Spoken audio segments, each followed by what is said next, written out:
All the years we were coaching before TrackMan was available to us, we were guessing somewhat what happened. And now we're not having to guess. So you can go much more into a swing change and say, right, as a result of this, this happened. And you can also see some bad shots and you can say they're being hit because of. So it's quite simple to say it's either the truth of the swing or the truth of impact. And the key word is the truth. When you use a video, it's like seeing things with a microscope where you can actually look at it and go, well, that's to the power of 10. I can see a little bit more, but I'm still relying on my experience to interpret that. And then when you get TrackMan, you're going to the power of 100 or maybe even a power of 1,000. You're really seeing things you can't see with your naked eye or even the video.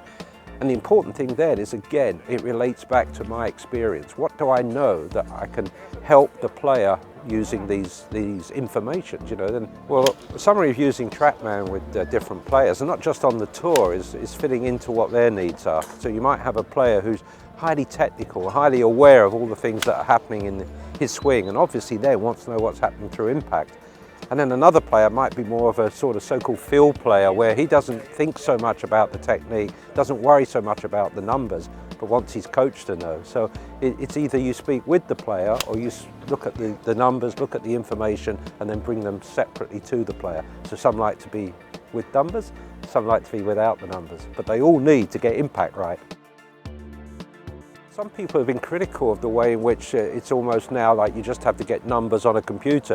Well, all the numbers are saying are what happened. They don't coach the player. The coach coaches the player. So armed with the truth, you can go to the player and say, this is what we need to do. So it's made a more precise manner of coaching. You're not having so much trial and error. And the second thing that's important is if you do work on something, you get immediate feedback. So there's none of this, well, practice for 3 weeks and let's see what happens. It's more, if we make this move, what happens when you do it well and what happens when you do it badly? So it's really much more specific focus on the outcome of any swing shapes that you change.